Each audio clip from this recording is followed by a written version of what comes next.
Il y a un an, la Russie envahissait l'Ukraine, mais tout ne s'est pas passé comme prévu. Les Ukrainiens ont tenu bon, les ambitions de Poutine ont changé, et la communauté internationale s'est mobilisée. Alors qu'on entre dans une seconde année de conflit, faisons le point sur les 4 grandes étapes de la guerre en Ukraine.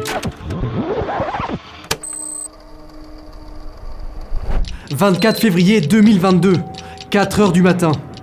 Des bruits de bombes retentissent de toutes parts en Ukraine. Le pays est attaqué et ses habitants sont en alerte. Quelques minutes plus tard, plus de doute, la guerre est déclarée. C'est une attaque éclair. Les forces russes envahissent l'Ukraine de toutes parts. Le monde s'attend à voir le pouvoir tomber, mais les Ukrainiens prennent les armes et tiennent bon. Au-delà des frontières ukrainiennes, la communauté internationale ne reste pas sans réponse et envoie sur place des aides civiles et militaires. L'envahisseur russe progresse considérablement en quelques jours, mais patauge aux abords de Kiev. En cause, un commandement défaillant et une mauvaise appréhension du terrain. Les Ukrainiens sont bien mieux organisés que prévu. Pour les Russes, la fenêtre de tir qui permettait de prendre le contrôle de l'Ukraine se referme. L'hiver se termine et le printemps arrive et les neiges fondent et se transforment en boue. Les chars russes n'avancent plus et grâce aux javelins américains ou les Henlo anglais, les Ukrainiens sont bien équipés pour les détruire. Poutine le sait, il doit passer à son plan B. Après un mois de guerre, les forces russes abandonnent les banlieues de Kiev pour se redéployer dans l'est et dans le sud du pays. Le but, garantir l'accès complet à la mer d'Azov et une liaison directe avec la Crimée. Début avril, les soldats ukrainiens entrent dans les zones libérées et découvrent des scènes macabres. Dans la ville de Boutcha, des civils ont été exécutés et gisent dans les rues. L'assaillant est accusé de crimes de guerre. Et face à de telles atrocités, l'Ukraine et ses alliés sont plus déterminés que jamais à gagner la guerre. Alors que le printemps s'installe, les Russes continuent lentement leur progression et parviennent finalement à contrôler le pourtour de la mer d'Azov. Mariupol, ultime bastion ukrainien du littoral, tombe le 21 mai.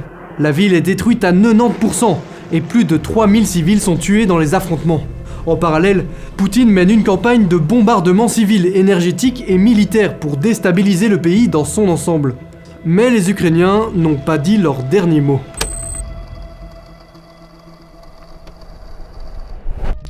Au début de l'été, une lutte acharnée s'enclenche au sud pour repousser les Russes au-delà du fleuve du Dniepr. Et en septembre, un véritable coup de théâtre renverse la balance. Une contre-offensive ukrainienne secrète reprend des milliers de kilomètres carrés au nord du pays. Face à un tel échec, Poutine veut se montrer ferme. Il organise des référendums truqués dans les 4 oblasts de l'est du pays. 10 jours plus tard, c'est officiel, ils sont annexés à la Russie. Enfin, officiel pour pas grand monde.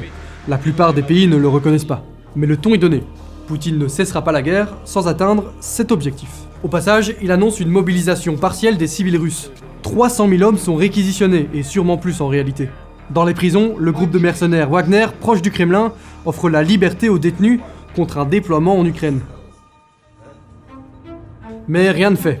En novembre, la ville de Kherson, au sud, est prise par les Ukrainiens. Les aides internationales portent leurs fruits. Les forces ukrainiennes sont entraînées, motivées et mieux équipées qu'auparavant. Les Russes battent en retraite et pour la première fois, l'Ukraine prend l'ascendant dans le conflit. Mais les lignes de front se stabilisent et l'hiver arrive avec son froid glacial, faisant basculer le conflit dans une nouvelle phase.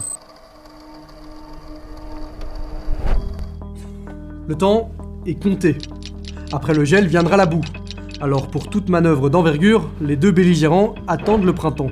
Entre-temps, place à la guerre de l'usure. Dans ce domaine, les Russes ont l'avantage. Ils sont beaucoup plus nombreux. Des dizaines de milliers de soldats mobilisés en septembre et des mercenaires du groupe Wagner sont envoyés au front.